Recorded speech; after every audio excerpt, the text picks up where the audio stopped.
Kalimera, Kalispera, Kalinichta. Hope everyone had a phenomenal Christmas and a lovely Boxing Day. It was very weird without any football yesterday, but I took advantage and did a triple movie bill, which I'm sure James will ask me about at the end. But enough about me. It's all about the Arsenal. And it's another 3 points. And I see people are moaning. This is going to be an interesting post-game show. Let's rock and roll, squaddies.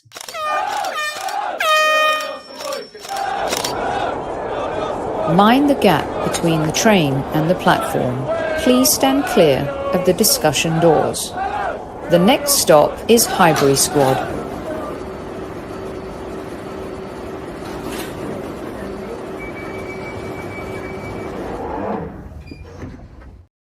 As our chief like officer says, hit that like button. We passed the 16.7 threshold. So looking to get to that 20K. Would be nice to do that before the new year, but I know that's a little bit tricky. For those listening on Apple and Spotify, thank you for making us part of your day too. Wherever you get your audio juice, we appreciate you. And if you want to tune in every now and again to the YouTube channel, then please subscribe. The live chat squaddies are quite the entertainment. Right, let's get this show on the road, shall we? Back here for more. I don't know what it is. He's a glutton for punishment, but he also likes to dish it out too. James Johnson, welcome back to Squad Central. Yes. At ease. At ease. Right.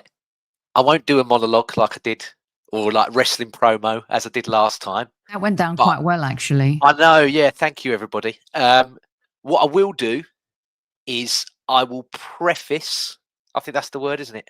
Preface. I will do this and say, with what happened with the lineup and people being out and then injuries before we actually kicked off, very happy with the 3 points, as always. However, again, not happy with that performance.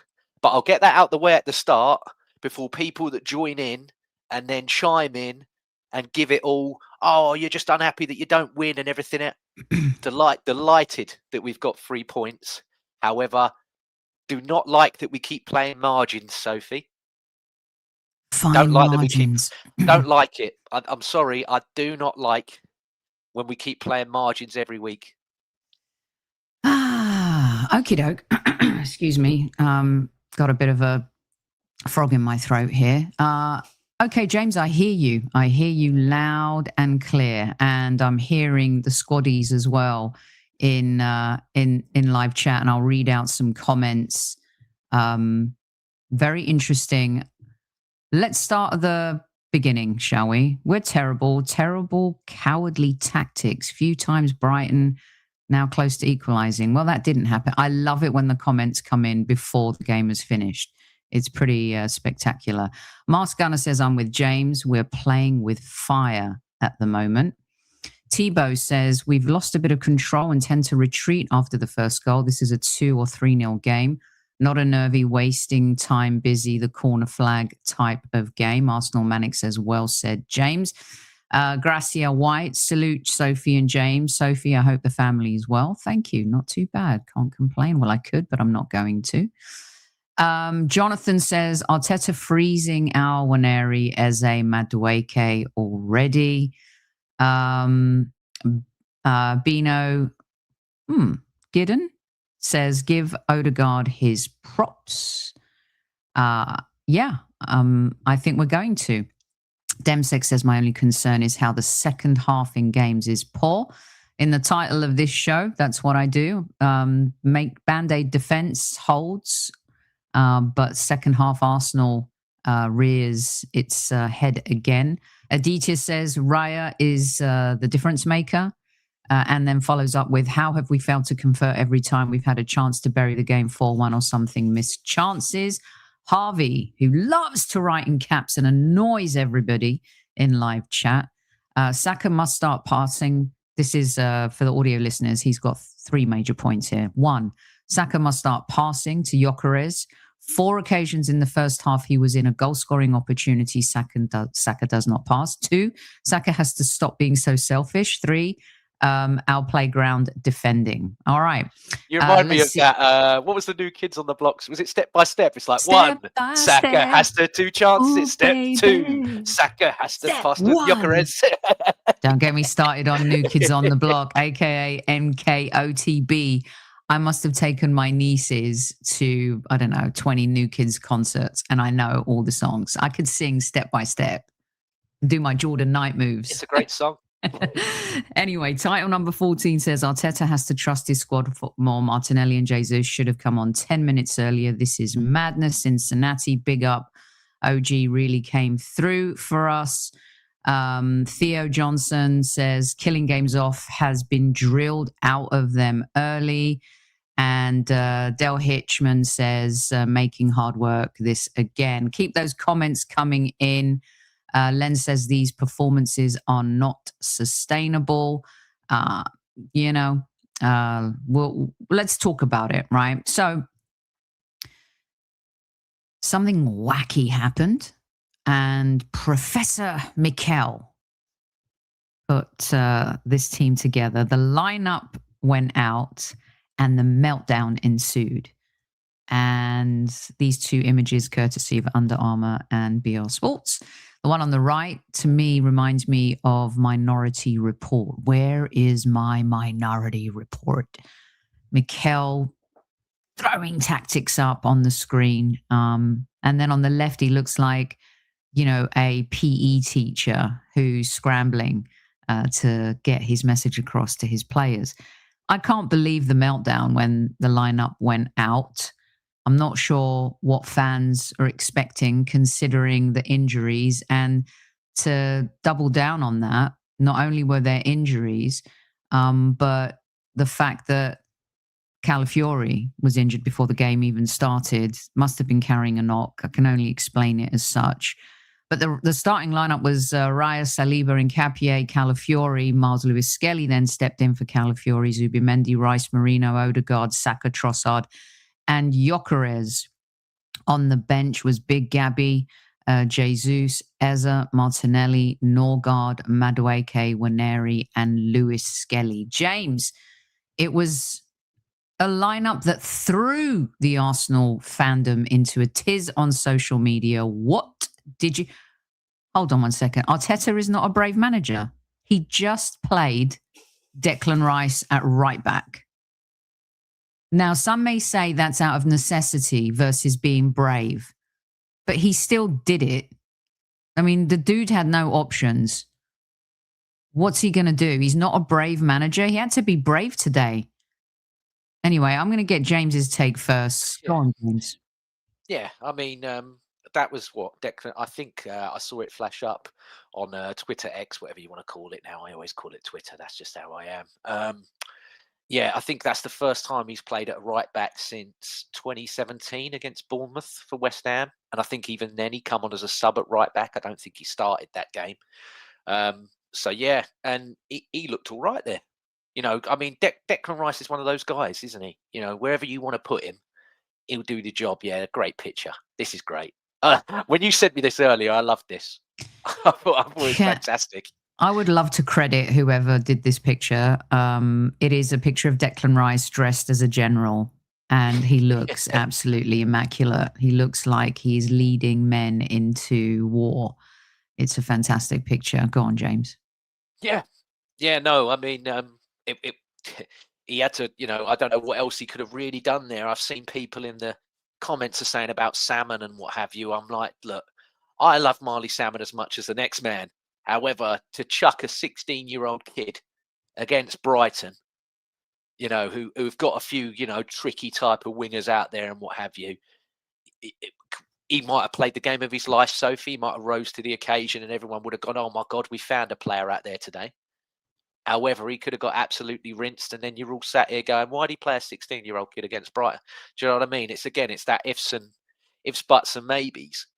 But my problem today, again, isn't necessarily on the defence other than that goal where I'm like, why are 5 men trying to close down one person and leaving so much space for the other person to score in the end? My big issue... Well, hold on. You're rushing. Okay. You're like the guy who's doing the Argentine tango and is rushing through it. Got to ease into those moves. I'll ease myself. Okay. Let's just talk a little bit about the comments coming in about him not being brave. It's, he's basically been pushed into making this move. Yeah, sure, of course. He could have picked Odegaard. I don't know. Odegaard played centre back against Bruges. Maybe he could have played right back. Maybe, Nkapie could have played left back and Saliba and Odegaard could have played. He likes the different combinations, doesn't he, James? Left foot, right foot.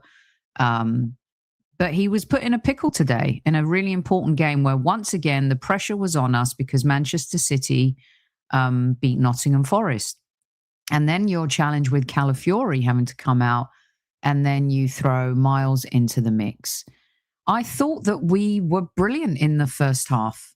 They didn't do anything, right? They did nothing. And the Band-Aid defense, I thought, didn't have to do very much. All they had to do was execute their supporting roles when the ball came to them, be responsible with it. Rice and Miles Lewis-Skelly, we saw less of him playing that Calafiori role. Declan was playing every role, it felt. And I thought that we absolutely dominated, James, in that first half. Yeah, look at the end of look at the statistics. What was it? 15 shots to theirs. That was like 0. I think it was at the end of the first half.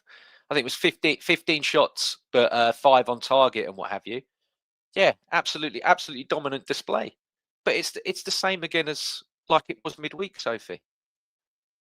Again, and this is what, nearly four post games in a row, and I've been absolutely lambasted for it. But now I've seen the tides in the chat are changing. The finishing is not good enough. This finishing from multiple, no matter who our forwards are, is absolutely honking. Gyökeres, a minute and a half into the game, whiffed at it. What a terrible shot that was, straight into the goalkeeper. And did he really have a great game after that? Not necessarily. He did a few things that were there. But, I'm like, you were brought in to score us goals, mate, to get us over the line. And yes, I do freely admit his lack of service, especially today. There were a few times, like Harvey put in the chat earlier and some of the others.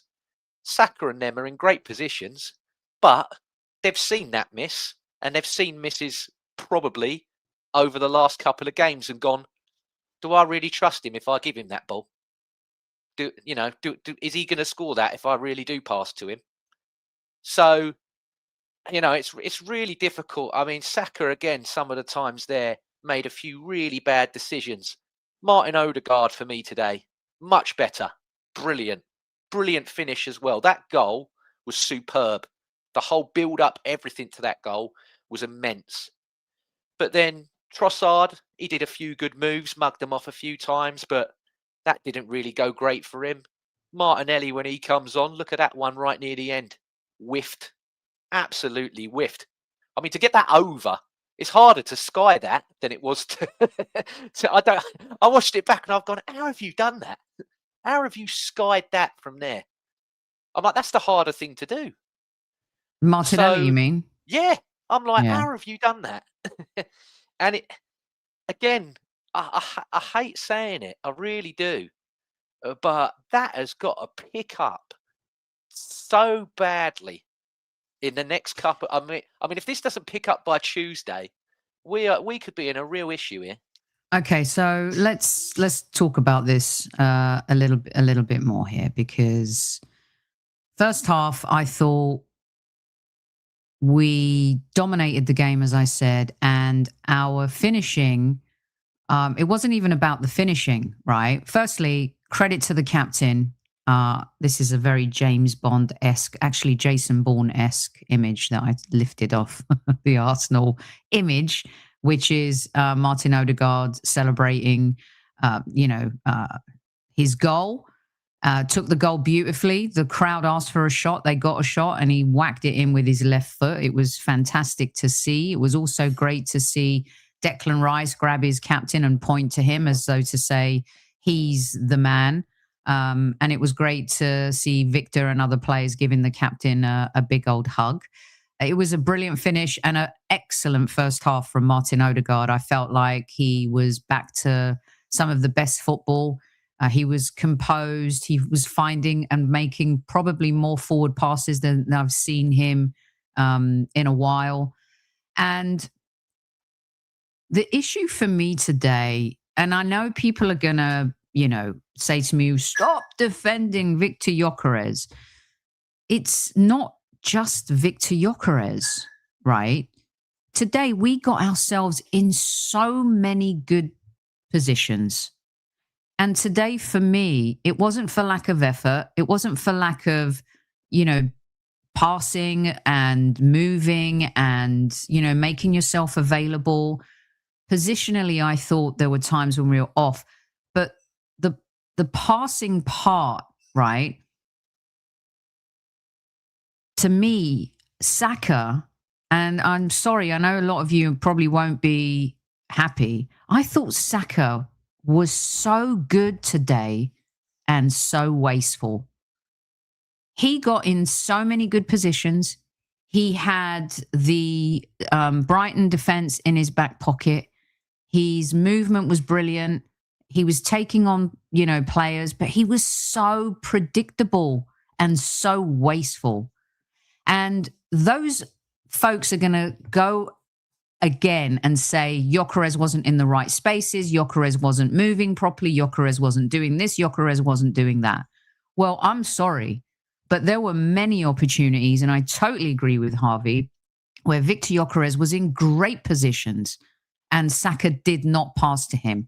Now, a lot of people are going to say to me, well, you want Saka to be selfish and da-da-da. Sometimes I feel like Saka's chasing something. Is he... people are going to think I'm crazy and stuff like that. But the way Cole Palmer takes the ball, touches the ball, scores a goal. I feel like sometimes he's trying to be something that, I don't know, not that he's not, but to me, the issue up in the final third today was Saka's selfishness wasn't practical, pragmatic, or helpful today. It was detrimental to our attack. And I'm sorry, but I'm probably not going to be very popular for that opinion, but that really is my opinion. I thought Trossard did a much better job. And then I feel like we get this chasey vibe in the second half where now everyone's trying too hard. And this bad habit that I talked about in the last, 4 or 5 shows, James, we can't create bad habits. Well, we've created a really bad habit. We're in the second half, when we're in total control of a game, something happens, the mental goes a little bit, then you concede, and here we are in this position. And then you start looking back on those chances and those opportunities. You've got to make the most of the opportunities when they come in that final third and in the box. You can't just keep shooting. You can't just want to be the hero all the time. Like, pass the ball. Do something different. And I think that, that's as honest as I can be about why we were not as effective in the final third today, James. Yeah, I mean, again. Oh, come on. Stop it. I knew this would happen. You're arousing hate towards Saka. Are you out of your mind? Yeah. Again, it's the discussion that we've had recently of, Here's the link to the studio if you want to come in and explain yourself. And to me, it's constructive critique. It's not hate. There's nothing personal about him there. There's nothing, hate for me offers no solution. There's no answer and there's no solution when you're dishing out hate. That's why it's so easy to do. What we're doing here is critiquing what he's played like and how we know that he can be better. This is a player that we've seen hit 34 GA in a season. We've seen it. So don't sit here and sit here and say that, you're raising up hate about him and he's not playing. He's playing at his level and everything, because he's not. You know he's not. And Albert Einstein always said it: in the middle of every difficulty lies opportunity. And there was a time and a period in that game, like you said, where it was one, before we got when they scored and everything, and Raya made the save, but we were still the better team and had the better chances. But again, we whiff in the final third. It's so bad, Sophie. James, the final third application is awful. James, can you so if Gyökeres made good attacking movement, maybe his teammates would pick him out. So what happened when Gyökeres went off? Well, the thing is, as well, I agree, there's one instance in the first half where Saka put a ball in and Gyökeres should be going around that defender. But he's waiting because he's thinking it's going to get towards the near post. For me, beat that man, go round him. Don't think that cross is always going to go. That's the one instance. But everything else for me today, James, I'm not saying he's perfect at all. Oh no! I know you're not. I know you're not. That's the only instance where I can agree. But there was other points in that game where I'm like, you're not trusting the guy. I think they're looking at it going, if we give him the ball, is he really going to score it or not? I think they might believe more in themselves, or when those other players come on, they're like, I've got more trust in that guy than I have Gyökeres at the moment, which is awful, because you look today, as soon as, like you mentioned earlier, as soon as Martin Odegaard scores that goal, Declan Rice puts his arm around, this is the man. He's still, he's saying it as he's pointing to him. This is the guy. This is the man. And I'm like, but you don't show that sort of same level of respect to Gyökeres. But again, and you're perfect. We both said it. He doesn't help himself either. And that's a great point. He does hesitate because he doesn't think the ball. Yeah, that's a great point as well. Mm-hmm. I thought that there were a couple of moments where he really showed his physicality today. It didn't end in, excuse me. It didn't end in anything great. Yeah, this is like typical.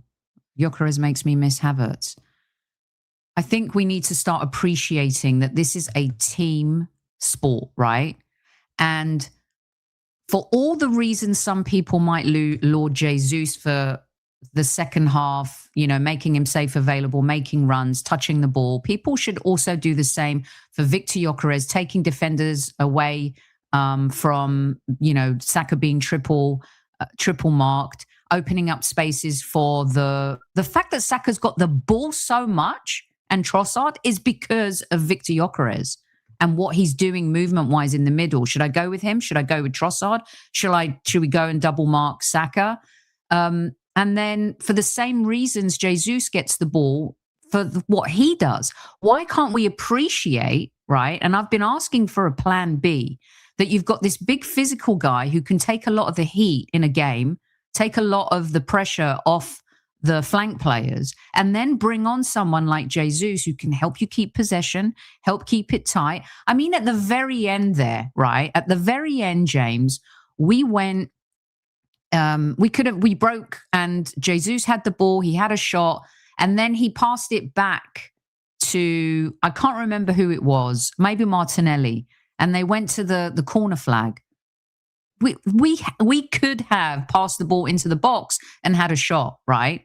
And I agree with fans who are talking about that. Where's that killer instinct? Go kill the game off. But at that point, there's 2 more minutes of added time left. But why can't we just appreciate the fact that Victor Gyökeres is doing what he's doing? We're not losing. We've got 3 points. Jesus comes on, like in a time when we've got all of these injuries and we're trying to piece our defense together.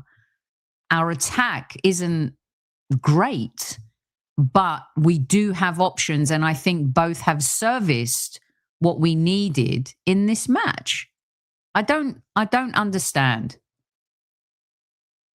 Yeah, it's really difficult, Sophie, because at the moment they're so unproductive. I mean, you've said there about the first half, especially. That next to Crystal Palace is probably our most productive half in chances that we've seen in the last 2 games in God knows how long. And we haven't got the goals, the goal tally doesn't match it. So then again, you're thinking, like I said earlier, if you're not scoring them chances, it goes back to playing into margins again. And then eventually that this team, for whatever reason, now that can be indicative of the coaching or the style, or it could well be that it's the players on the pitch. In my opinion, I think it is the coaching and the style. But I know a lot of people disagree with that, and they blame solely the players that are on the pitch and how they play. But I'm like, when you play fine margins, when it's a war of attrition nearly every game out there, you're going to see more and more and more of this.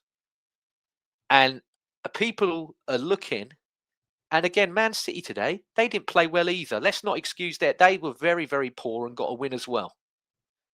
They were. But people are looking at it going, well, they've got potent players in the final third, and now they're looking at adding another one in Semenyo, whereas we have added £172 million worth of strike force in the summertime. We've got one who's playing up front that we're all discussing about when Kai Havertz comes back, he's not even going to start. And you've got 2 others that ain't even playing. They don't even get a minute today again. So it's like your players that you had before aren't functioning, and your new ones that you added to make it more, they're not functioning either. So it's really difficult to try and justify. And again, they Brighton offered nothing for so long. And then you give them a little tiny whiff and a little bit, you gave them a little sniff of something to come back in. Let's bring in Demsk, who wants to have his say, James. I've put the link in the comments. A lot of you are disagreeing with my comments about Saka. So I've sent the link. And if you want to come in and have your say, please do so, like Demsk right here. How's it going, Demsk? Good to see you. I'm good. I'm good, thanks. I'm not sure whether you can hear me or not. We can hear you, yes. I muted me mic. Yes. I've got me mobile phone going one side and you going on the other. I want to read something to you that, in fact, I don't know if I could find it, but a listener in the YouTube comments after the last league game wrote something very poignant. James might help me remember it exactly verbatim, but we've got 3 points. We're top of the league again. And maybe it's controlled chaos or controlled madness, but yeah, we're allowing teams and creating bad habits in the second half.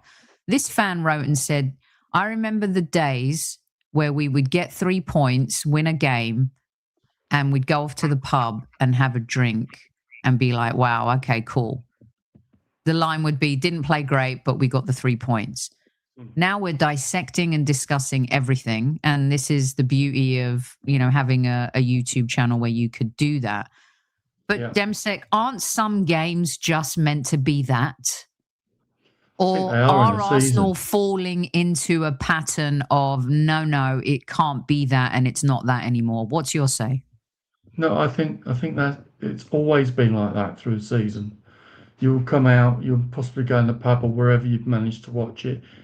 Back in my day, if you weren't able to get in the ground, right, you had to wait for the highlights on Match of the Day or read the result in the paper and see what the journos said about the game before you could make an info. And you just literally be 3 points, thank you very much, move on.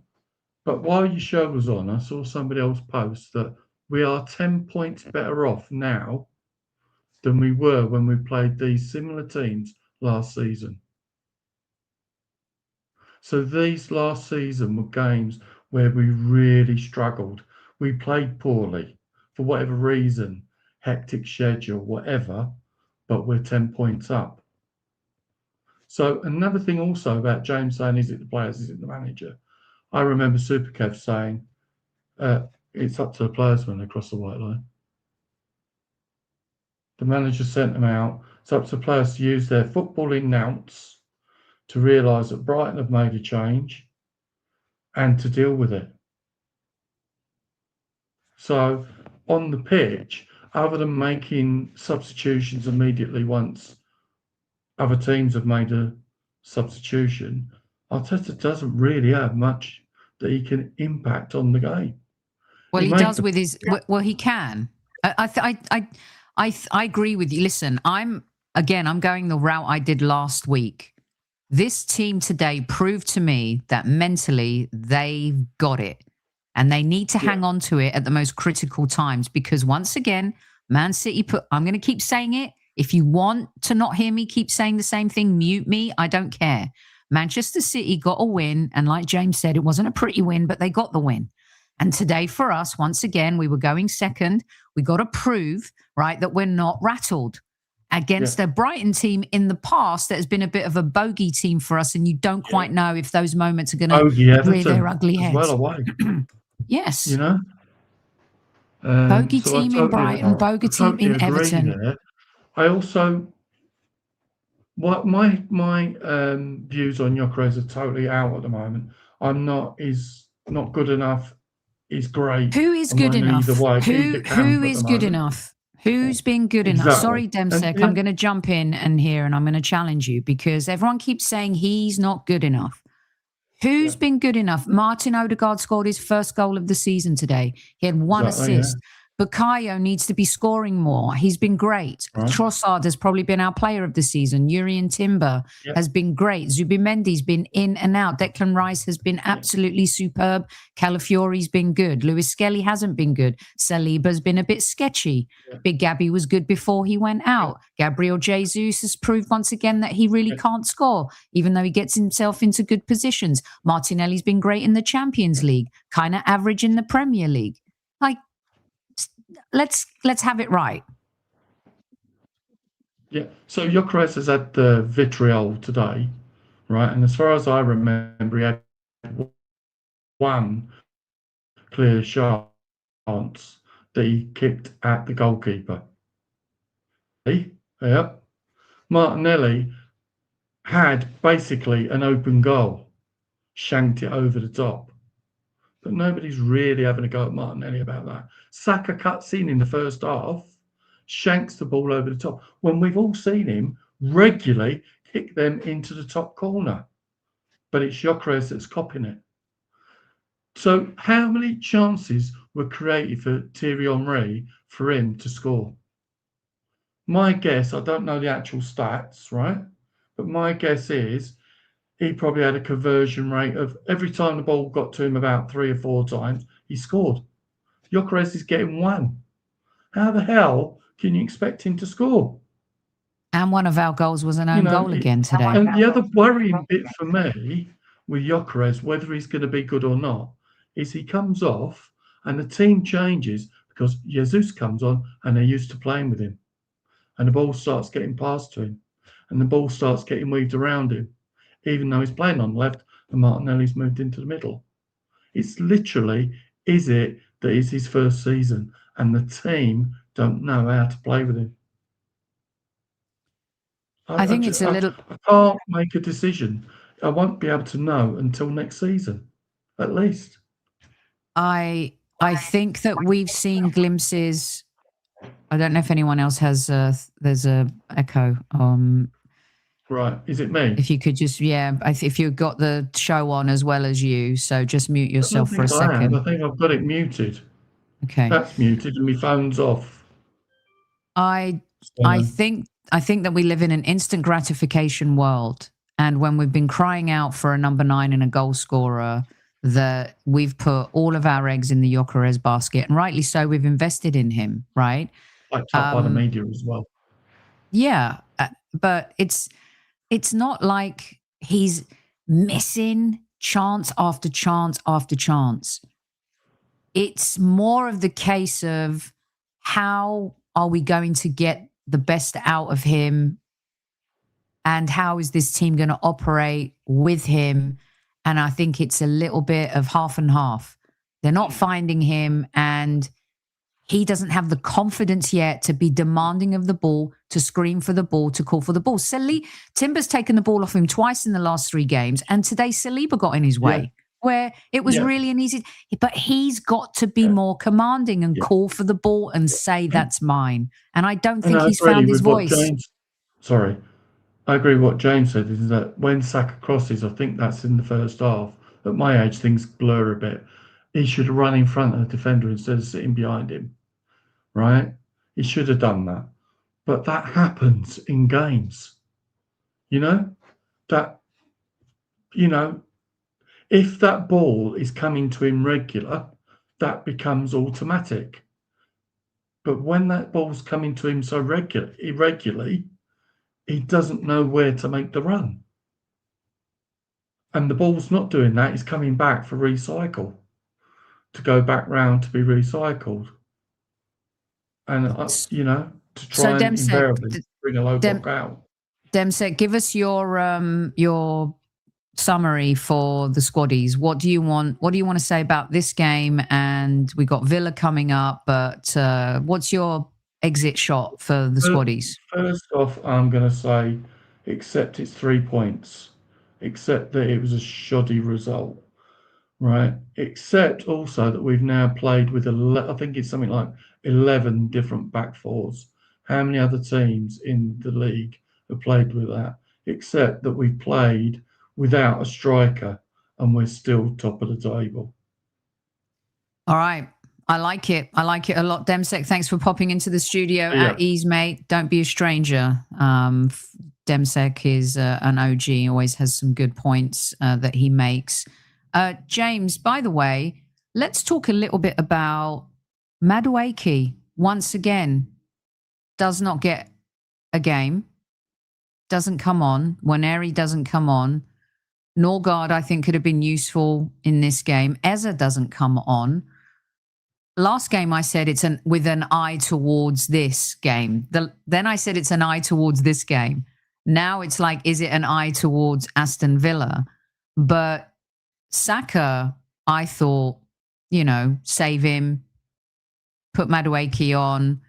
I really, truly believe that Mikel Arteta makes substitutions based on their winning duels and tracking back and what they do off the ball.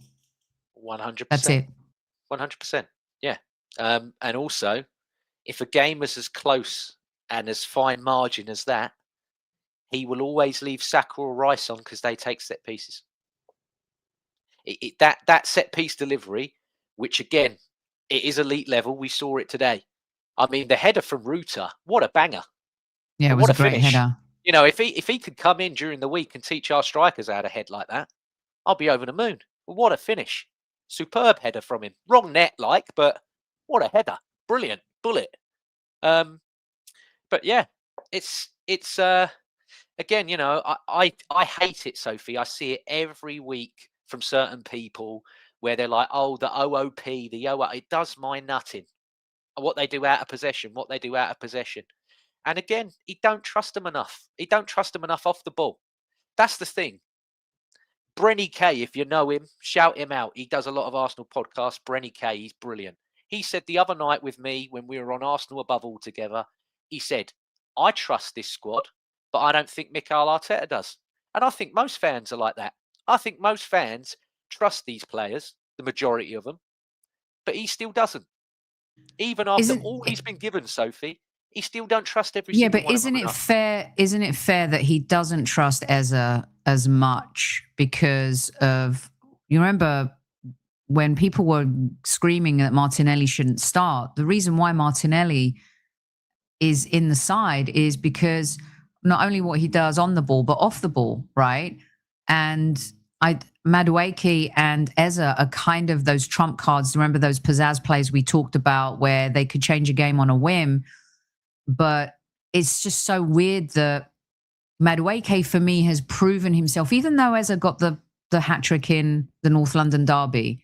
I think Madueke has been much more effective consistently, right? But if this game was 1-1, I think we see both of them come on. I don't think Mikel is going to take any risks that risk his possession obsession, duel winning, defense first football, James.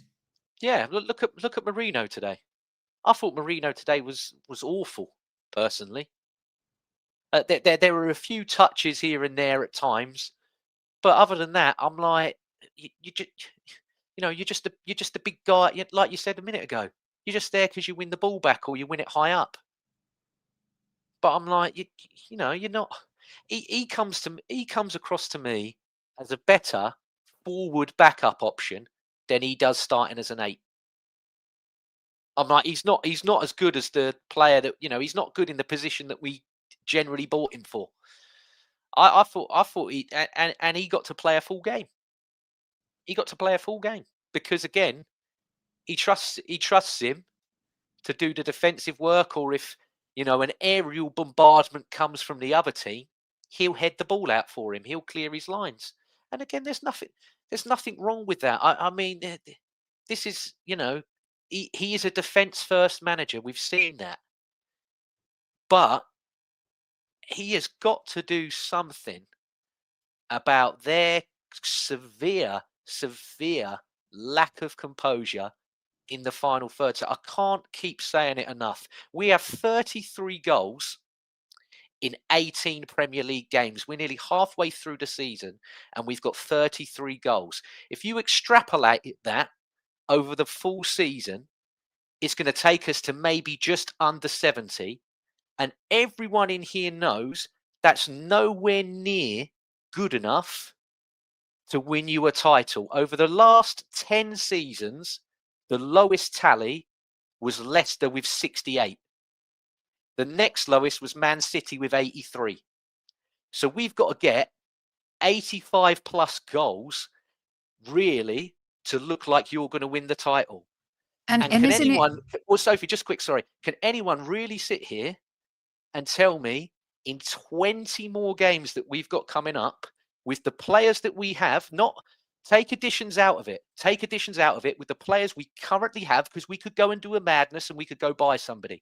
But with the current players that we have, do you really think that we are going to get 50 or 55 plus more goals from these players currently in 20 games? And if you do, you posted the link. Come and tell me how you think. Come and tell me, because I'd love to know, because I cannot see that happening. But if somebody can and someone can convince me otherwise, I'd love it. The interesting thing is there are some fans that think that, Jesus and Havertz coming back will be banging in the goals, but they're not those kinds of players anyway, right? But Havertz, I think, can come back and have an impact. But also, he's been out for so long and he's had setbacks to his injuries. So I don't want people to... 63 minutes in a calendar year he's played? Yeah. And I don't want Havertz to be set up to fail because he'll come in and not have a great game and fans will start like ragging on him as well. This is why I think you need to start appreciating the blue-collar Arsenal side here. You are not going to see a lot of champagne football this season. This is about grinding out, okay, and winning a title. And Mikel has gone gung-ho before and been slammed for it. Now he's playing safe football and he's being slammed for it. But he's also not trusting things, because when you have a makeshift back four like that, he doesn't want kamikaze players, pizzazzy players like Madueke and Eze in a game where Declan is playing right back, Miles Lewis-Skelly, who's got no confidence right now, playing left back, and Capier partnering Saliba. You got to also think along those lines. Why do I need to take a risk when we're winning 2-0 and then it goes 2-1 when I'm also dealing with this back line, right? Trust is a really massive issue. Yeah, 100% for sure. It's huge. But it's the trust in the right moments. He trusted Madueke to play against Club Brugge, scored a banger and a great header. He trusted Eze when he needs to. You got to look at the film and the actor who's going to play the role, right? You're not going to give certain roles to certain actors in certain genres. It's just not the way it's going to be. And I think the sooner fans accept this is going to be the Arsenal this season, the better for them. Sure, can we play better? Yes. And players like Saka can help more by being a little bit more, shareable with the ball when he has it, instead of being like a little bit selfish. And I want him to be selfish. But you've got to make better decisions. This team will play this way. This is about making better decisions in the game, from the players in the final third, and also from the manager when he's making his subs. That's it, James. For me, anyway. Yeah, BX Gunner makes a great comment, though. That's how I feel. I know it's a goals by committee team, but you still need somebody that's out and out leading that.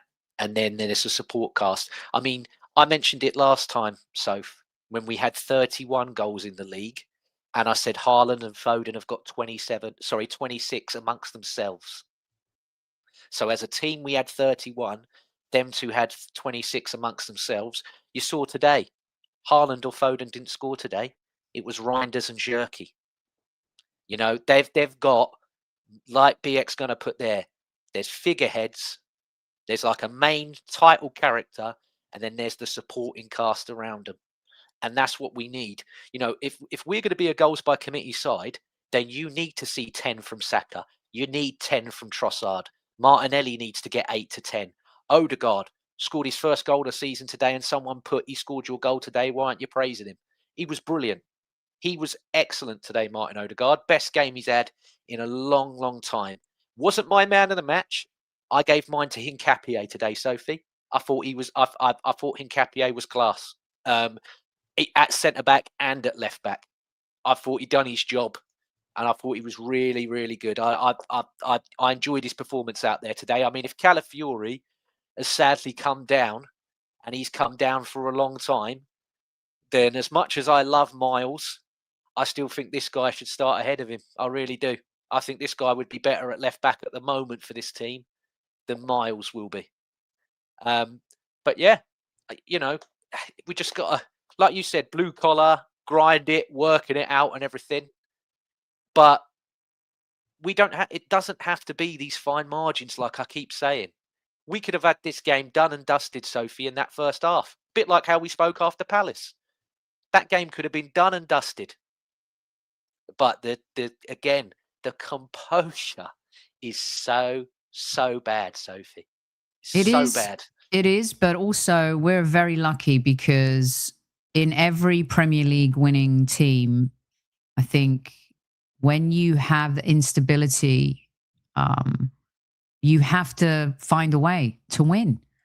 And we've had some instability. The back line, you mentioned how many different, Demsk mentioned how many different sets there've been.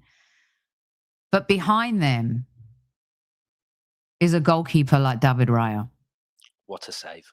I saved him till last because this moment is, again, another critical moment in a game. For all the complaining that everyone's doing, okay, this was a goal. I have no idea how David Raya stretched and saved this. This is one of his best ever saves since joining the Arsenal. And in a time where you've got fragility and you've got uncertainty, and that kind of voice in the back of players' head starts creeping in, which is what you think. I think they're getting used to being this team now, and they think that they can get out of these moments. And David Raya's save was unbelievable. And not for that save, this game could have been very, very different. So true. He absolutely saved the day, James. It was a brilliant save. And you know what, Sophie? Before that, I thought his distribution in this game, I had a look at it because I was like, when is he normally under 70 or 80% for his pass? And he got 63 today. I thought his distribution, especially in the first half, was quite poor. But what I like about him, and we had this discussion when we had the last goalkeeper in goal, was he couldn't concentrate for the whole match. If he weren't involved, if he weren't constantly saving the whole game, he just you know, he would zone out. This guy, he can have nothing to do, but then when he's got to do something, he'll do exactly what he did there, and that's why we all love him. I thought it was fantastic. The goal, can't blame him for that goal, Sophie. Like I said, 5 players trying to take the ball. I'm like, what are you all doing?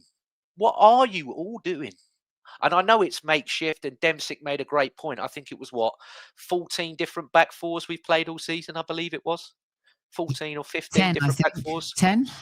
I think across all comps, yeah, I think it's something like 14 or 15 different back fours all season. But yeah, I'm like, what are you all doing? I'm like, but there's 5 of you trying to take the ball off one person, and then all of a sudden it's hit the post and the guy's got the rebound. There was no one there to challenge for the rebound. No, because they're all trying to go to that first guy. Yeah. But listen, I think that, there's defining moments in games. And this is a defining moment, this save, right? And, we miss chances. We miss to create chances. And sometimes when people talk about, you, James, you're talking about spreading goals, and there are people in live chat saying, yeah, you can spread goals, but you still need a marksman. Even Leicester had Vardy. Man City have all the amount of goals that Salah scores from his position is insane, but they have Salah. In the season where we were excellent, I thought we were going to win the title. We had 15 goals from 4 different players. And there are times in a season where you just have to play a certain way. And players step up in different moments. And today, David Raya stepped up and had that moment. I thought Declan Rice at right back today was sensational. He was everywhere. He was unafraid. He was leading by example. But I also thought Martin Odegaard had one of his best games in a really long time. And to see the 2 of them celebrating the way they did was great. What I like is the camaraderie. You see, there's a lot of us questioning. They don't want to pass to Victor. They don't want to pass to this player. There's no relationship between X and Y. When you see these moments, this team is connected, and you may want them to play a certain way, but they're playing the way the manager wants them to play. And that is yielding results. And we are winning games. Maybe not the way you want us to win games. Maybe you're not seeing the lineup that you want despite the injuries, but they're doing and executing exactly the way the manager wants. And maybe through a tricky period here in December. Now we've got Aston Villa next, a totally different test. We have to win that game. This is now Arsenal's biggest test because it's the next game. They've had quite a few this season. Our schedule wasn't kind at the very beginning. We've had a lot of injuries. But now, right now, as we're speaking, Aston Villa are playing against Chelsea. That game is a must-win game. That is a 6-pointer and the first one of the season, really. You can't lose twice to Aston Villa and win the league. I'm sorry. Now, this is where harsh Sophie will come out. Nothing else is acceptable in this match other than a win. James, before we go, let's look into our crystal football. Aston Villa is next. For all the things you feared of our last 5 performances, you probably fear going into this game against Aston Villa. Sophie, I'm going to be selfish here. I really want to beat those.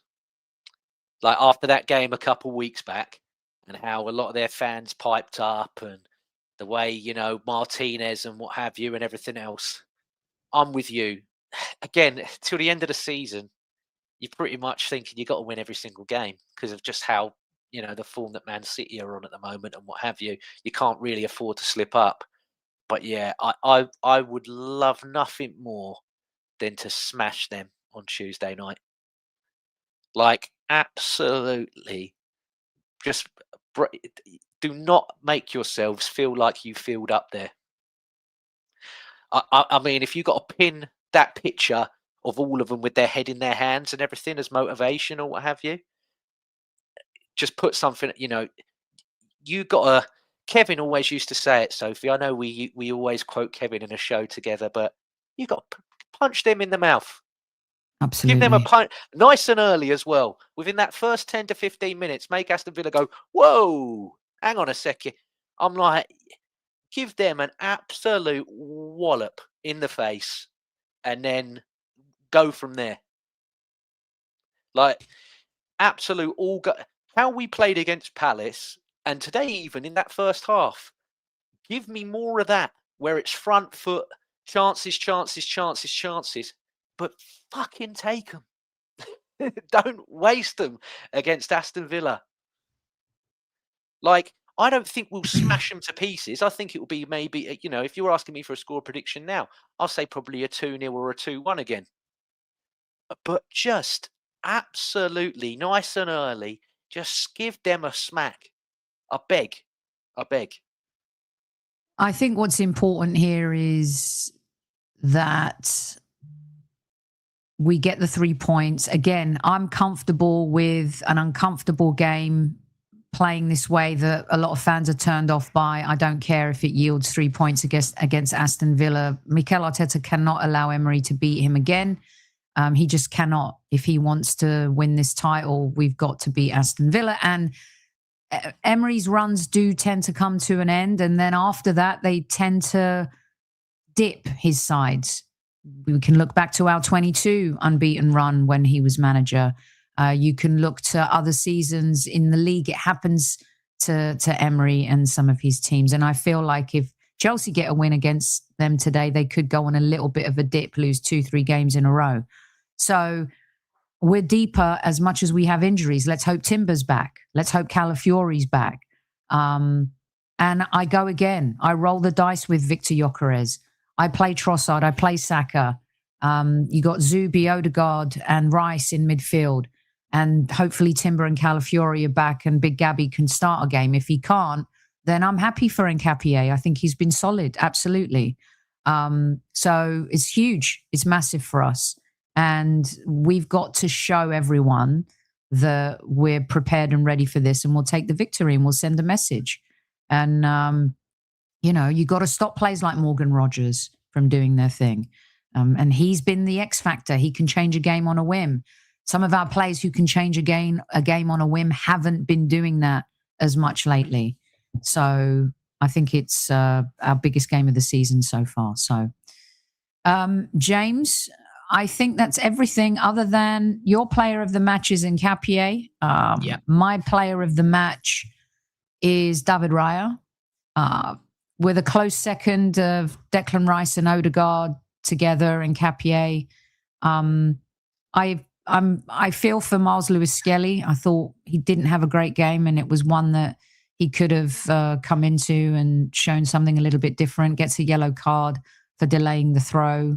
I don't know. Unsung hero today for you is? He's been sung quite a bit, hasn't he, David Raya? I don't really know. I don't really know who you could go for another one. It's my unsung hero is going to be, even though we sing about him a lot, if I'm having David Raya as my player of the match, then Declan Rice is the unsung hero, reverting to right back and having to play in that role. James, what do you give the gaffer?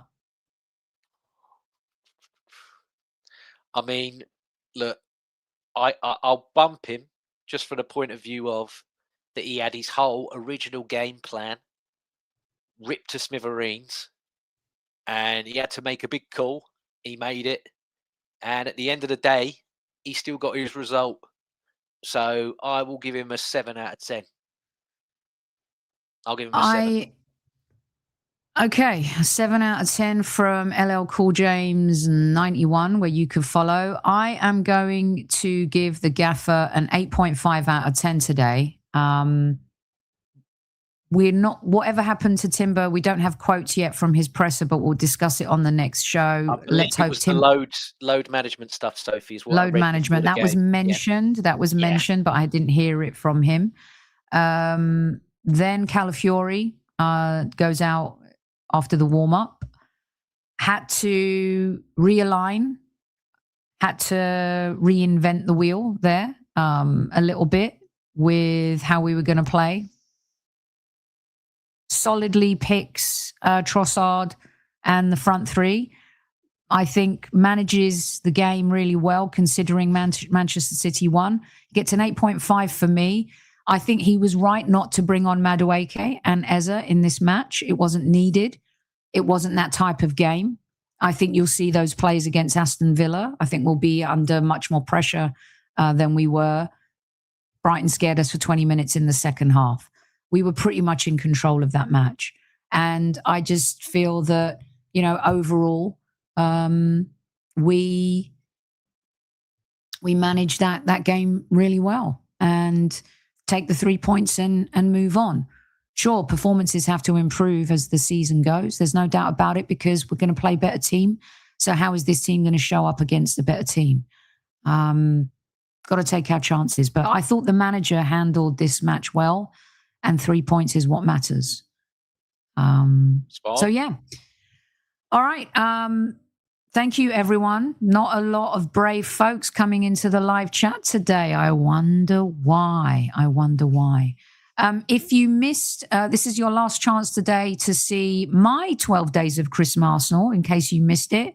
Go check it out and see what some favourites things and players I'm gifting, and Mikel's stocking stuffer. Still kind of Christmassy.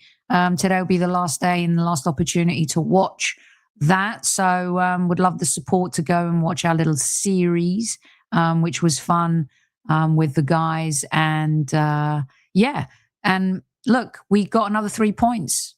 I know some people are going to talk about the goal difference, and Manchester City is starting to show a little bit of gumption when it comes to that. But, we're a gritty team. And I feel like, we have a good opportunity here to just continue showing our strengths. We had 18 shots today. They had 8. We had 5 on target. They had 3. We had 53% possession. We had 415 passes to their 360. Pass accuracy was 91%. 8 fouls by us, 13 for them. 2 yellows for us, 3 for them. No red cards, 2 offsides. We had 7 corners. Just quick, Soph, you mentioning red cards. Would you get for Bruggen in the first half? Now, I know he's not last man, and there was a player there as well, but my goodness. That was a terrible challenge. That was disgusting. Yeah. When I first watched it back, I just went to myself, oh, okay, VAR's going to take a look at this. And then straight away they were like, nope, it's sticking with the on-field. I'm like, what? I thought that was a terrible challenge. I thought that was an awful challenge. Yeah. Yeah. And it was crazy, weren't it? And Victor felt it too. And you could see when he was coming off, he was having a little bit of and Odegaard was trying to just say to him, don't, forget about it, let it go. But yeah, I thought it was a disgusting challenge, to be honest. Anywhere else, if he'd have done that to the goalkeeper, he'd have been sent off. Yeah. All right, kids, today is what day? Saturday. Saturday. 27th. So our next game is on Tuesday. So look out for us post-game Tuesday. I don't think there'll be a Monday Madness this week. If the game's on Tuesday, we'll just huddle on Tuesday. Maybe we'll throw something together. Just look out on the community page in case I change my mind. By the way, I watched Begonia last night, which is the new... I want to love this director, Yorgos Lanthimos. He's a Greek director. He's been Oscar nominated several times. Emma Stone won Best Actress for his film Poor Things. He's crazy. If you've seen the film The Lobster, his films are crazy, and I never like them. I watched Begonia last night, and I somehow got sucked in and thought it was great. So there's your movie recommendation. Most of you will probably hate it. Sophie, can I throw something out here? Yeah. Yes, I watched a movie on Christmas Day. Did you? What film? I watched Blackberry. The film about the history by Matt Johnson, who's part of Nirvana, the band, The Show, which is, if you don't watch, that's one of the best comedies going. Very underappreciated. Don't know if it's not very big over in the UK. It might be big over in, especially Canada, because that's where they're from. But yeah, I watched Blackberry. What a great movie, by the way. Yeah, it's good.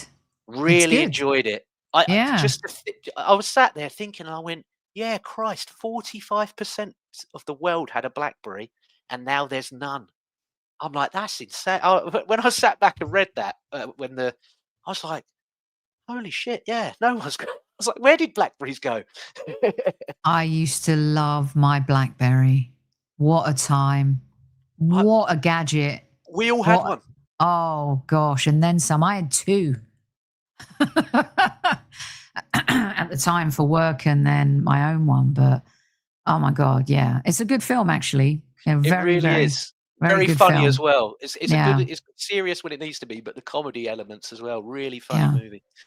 I also watched an Iranian film, which is up for a Golden Globe and is being touted for an Oscar. And that is It Was Just an Accident. And, excuse me, getting cold. I loved it. Thought it was excellent. Really good movie. So if you are looking, we did a triple bill last night. It Was Just an Accident, Begonia, and a film called Regretting You, which was like the soft edge movie for the end of the night after watching those two movies. I've heard that. Who's Alison Williams is in that, and what's James Franco's brother? Is it David Franco? Yeah, that's it. That's how I know it. Yeah, I was like, I've heard of this. And I saw that Madden trailer I was like, I thought Nicolas Cage was John Madden. This is going to be a bit weird. And then I saw the trailer and I was like, I quite like the look of this. I can't wait for that. I really can't. People know I'm a Bell mark, so seeing him in anything, I'm watching it 9 times out of 10. I love Christian. Christian Bale's my guy. I love Christian Bale. So I love Christian Bale. So good. He's such a good actor. Yeah. So anyway, those are our movies, and apparently we've stayed on air long enough for Chelsea to have scored, and apparently just for you, Len saying it's direct from a corner.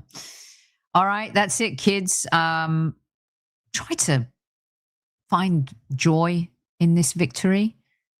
I mean, I'm sure the players are walking into that tunnel where they smack Frimmy's hand and they go, yeah. Sometimes things aren't what they seem, and sometimes we don't get what we want. But I can assure you that Madueke and Eze are going to be playing in this side in the games that we're gonna need them in. And don't fear. Okay, there's no discourse in the squad. People aren't unhappy. Everyone wants to play. I don't think there's a conspiracy about passing to Victor Gyökeres.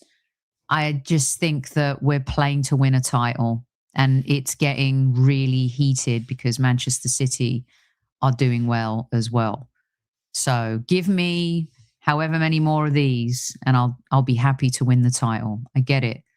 But enjoy your blue collar Arsenal. And we'll see you next time.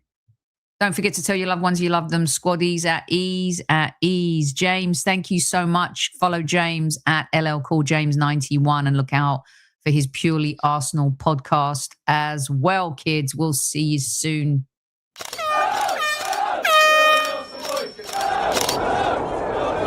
Mind the gap between the train and the platform. Please stand clear of the discussion doors. The next stop is Highbury Squad.